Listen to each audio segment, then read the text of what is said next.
머리는 되는데 몸이 안 따라주는 반쪽 재테크. 터져 나오는 살 때문에 먹지 않겠다고 맹세해놓곤 어느새 밥통을 끌어안고 정신없이 퍼먹고 있는 자신을 발견하고 뒤늦게 후회의 눈물을 흘린다. 절약해야지, 저축해야지 다짐해놓고선 어느새 쇼핑백을 주렁주렁 매달고 있는 자신을 발견한다. 다음엔 폭락하면 투자해야지 다짐하고 또 다짐하지만 막상 폭락장이 오면 이번엔 정말로 세상이 끝날 것 같아 라며 팔아버리고 나서 나중에 땅을 치며 후회한다. 인간의 본능은 생각보다 강력하다.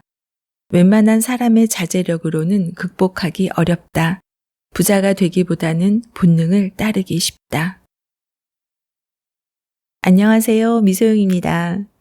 오늘은 부의 본능 두 번째 영상으로 슈퍼리치가 되려면 부의 본능 9가지를 극복해야 한다고 하는데요. 이를 극복하는데 유용한 8가지 도구도 함께 소개합니다. 부의 본능을 깨우치는 8가지 도구는 1. 신경 조건화하기 2. 모델 따라하기 3. 유혹 회피하기 4. 가계부 쓰기 5. 작은 성공 체험하기 6. 서약서 쓰기 7. 진실 파악하기 8. 신에게 기도하기가 있습니다. 이 중에서 신경 조건화하기와 진실 파악하기를 소개해 드릴게요. 미소님들은 부의 본능을 깨우기 위해 어떤 적용점을 찾을지 생각하면서 들어주세요.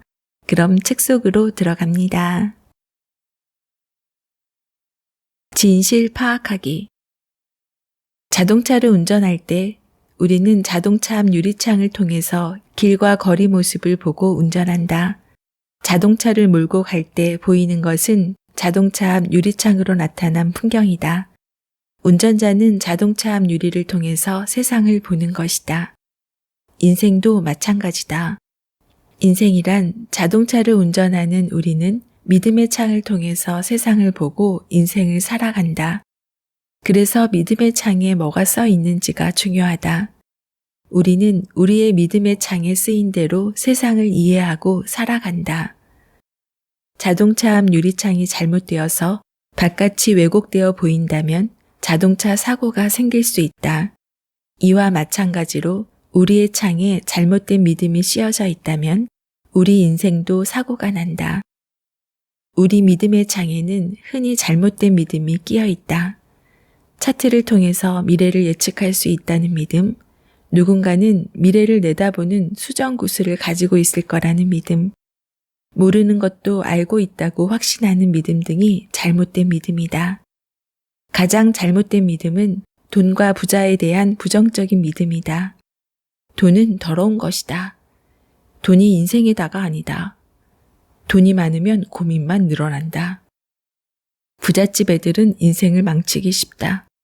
부자들은 가난한 사람의 돈을 착취한다. 바로 이런 것들이 부자 되는 길을 가로막는 잘못된 믿음이다. 우리는 의문을 가지고 잘못된 믿음을 하나하나 살펴보아야 한다. 그러한 말을 누가 했는가? 부모님이 했는가? 선생님이 했는가? 부모님과 선생님은 부자였던가? 그분들은 훌륭하고 존경스러운 사람임에는 틀림없지만 부자는 아닐 것이다. 부자가 되려면 부자가 아닌 사람들의 충고를 귀담아 들을 필요가 없다. 그들은 자기 합리화와 변명에 불과할지도 모르기 때문이다. 인간의 행동이 변화하려면 먼저 진실을 제대로 보아야 한다. 진실을 보지 않고 환상을 본다면 우리는 엉뚱한 행동을 하게 될 것이다. 따라서 당신의 믿음의 창에 덧씌워진 잘못된 믿음을 올바른 믿음으로 가꾸어야 한다. 그러면 당신의 행동도 따라서 바뀔 수 있다. 진리가 우리를 자유롭게 해준다. 신경 조건화하기. 인간의 행동을 바꾸는 방법은 무엇인가? 예를 들어보자.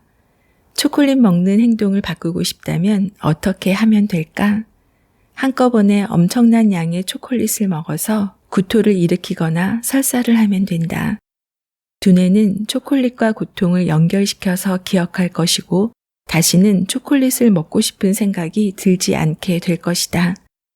마찬가지로 돈을 쓰고 싶은 유혹이 있다면 돈이 없으면 겪게 될지도 모를 고통스러운 상황에 대해 생각하라. 지출을 고통과 연결시켜라. 그러면 지출을 통제할 수 있게 된다. 초등학교밖에 졸업하지 못한 한 여성이 갖은 고생을 다한 끝에 연매출 100억 원을 올리는 성공한 사업가가 되었다. 그녀는 성공의 비결이 무엇인지 묻는 질문에 대답 대신 낡고 더러운 옷을 꺼내 보여주었다. 그 낡고 더러운 작업복은 그녀가 조그만 식당에서 온갖 고생을 하던 시절에 입었던 옷이다. 그녀는 유혹이 있을 때마다 힘든 시절에 자신이 입었던 옷을 쳐다보면서 이를 악물고 일했다고 한다. 자수성가한 부자들 중에는 어린 시절에 극심한 가난을 경험한 사람이 많다. 등록금을 못 내서 학교에 가기 창피하다든지 돈이 없어서 친구로부터 멸시와 모욕을 당했다든지 하는 고통스러운 기억을 가진 사람들이 많다.